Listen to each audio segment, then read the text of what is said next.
Hey everybody, we're back in the shanty. I know it's been a while and I really apologize for that. There hasn't been a lot going on. Things have been a little slow. Um, but we're back now and we're going to talk about something I hoped we would never ever talk about again. We're going to talk about COVID. Why are we talking about COVID? Well, it's fall and it's flu season and it's cold season. As a matter of fact, I'm sitting here with a cold right now. That's why I'm in the shanty and not in the office today, because I have a cold and I don't want to infect anybody.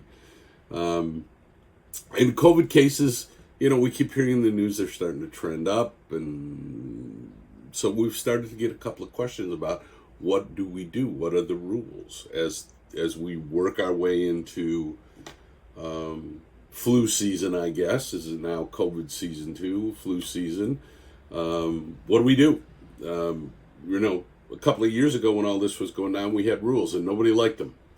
Those rules were very strict about when people could come to work and when they couldn't come to work and when they had to stay home and if they got paid. And there was federal programs, a state program, and all of that is gone.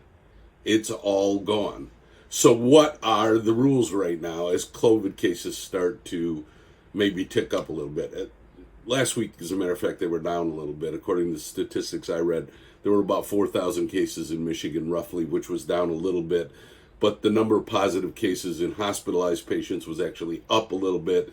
So I don't know what's going on. But what are the rules? What do we do now? Now that we don't have guidance from the Michigan Department of Health and Human Services, we don't have guidance from the governor anymore, we don't have all the executive orders. What do we do? Well, what we do still have is we have MIOSHA and the MIOSHA rules. And I say we have MIOSHA and the MIOSHA rules, but we don't really have MIOSHA and the MIOSHA rules because MIOSHA has eliminated all of their interim health rules. And what we have now is the general duty clause. If you go to the MIOSHA website and you read about what's going on with COVID standards, you'll see a MIOSHA rule for healthcare employers, a specific rule for healthcare employers that comes from the federal OSHA, which the state OSHA is also issuing and enforcing. But you won't see a specific rule anymore for general industry. What you have is the general duty clause. And here's what MIOSHA says about COVID and the general duty clause. Quote, as a reminder, employers are still subject to MIOSHA's general duty clause and are expected to make reasonable efforts to protect their employees from pandemic hazards measured against Centers for Disease Control and Prevention guidelines, period, end quote. Well, that's not a law. That's a statement on a website. But what MIOSHA is telling you is if you're not following the CDC standards with respect to isolation and quarantine and things like that, you might get cited under the general duty clause of MIOSHA and end up having to pay a citation and a fine. So what are the CDC's current guidelines? Well, I'm glad you asked. We're going to go through those just briefly, just to give you a reminder of what they are. And we're not going to take a long time doing it. This is going to be a short shanty.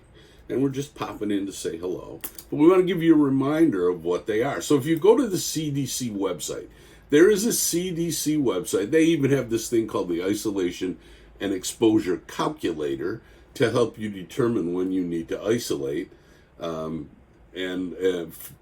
when you think you have COVID. So what the CDC says here is, regardless of your vaccination status, and you can find this, by the way, at cdc.gov/coronavirus. Regardless of your vaccination status, the CDC says, you should isolate from others when you have COVID. You should also isolate if you are sick and suspect you have COVID, but do not yet have test results. Then they say if you if you take a test and you test negative, obviously you can end your isolation. If you test positive, you have to follow the full isolation recommendations below.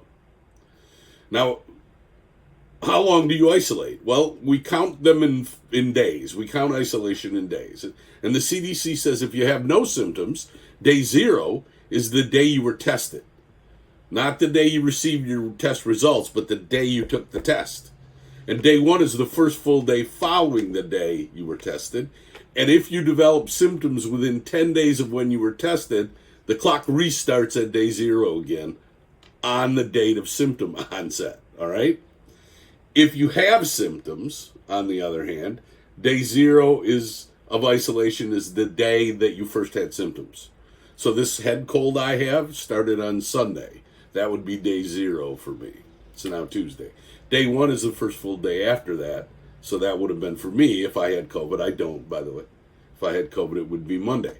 So how long do you isolate? Well, you have to, with that calculator in mind, you have to isolate for at least 5 days. When they say isolate, they say stay away from, other people. Stay by yourself.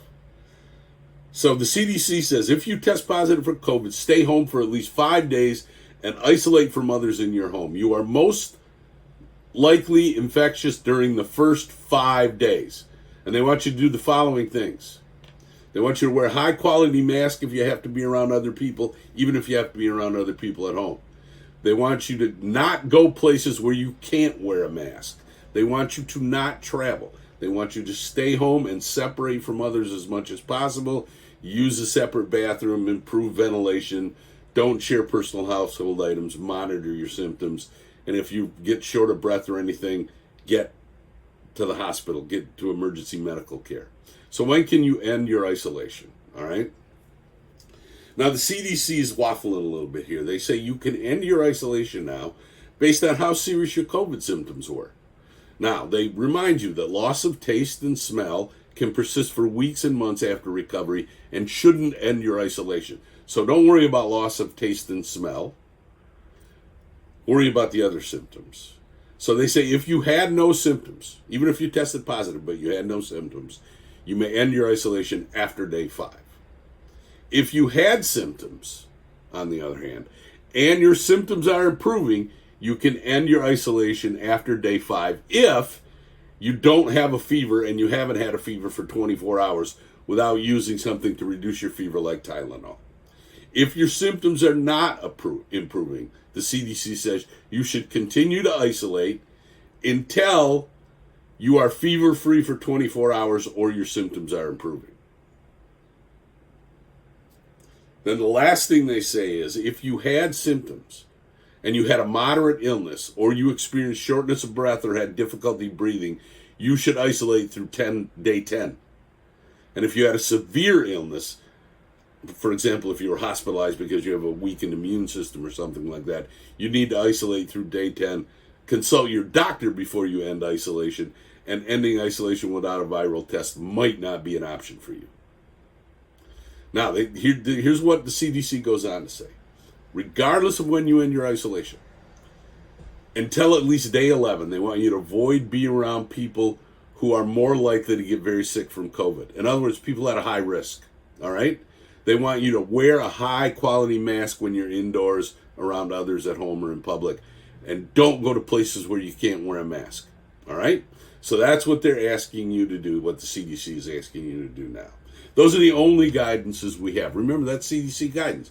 We don't have rules anymore from the governor. We don't have rules from the state of Michigan. We have MIOSHA, which pushes you to the CDC guidance, and we have this CDC guidance. So you're going to ask me now, well, what do I do about people who call in sick? Well, what MIOSHA is telling you to do is follow the general duty clause. That is, don't take unreasonable risks that would expose your people to COVID. So what I want you to do, if you have questions about what you should do when people are calling in sick with COVID, is I want you to call us, and we'll talk through it, and we'll talk through what you should do. And if you have any questions, call one of us in the Labor and Employment Group, and we'll walk you through it. And I hope, sincerely, honestly, that I never have to talk about COVID again, because I don't want it. I'm burnt out. See y'all next time. Bye.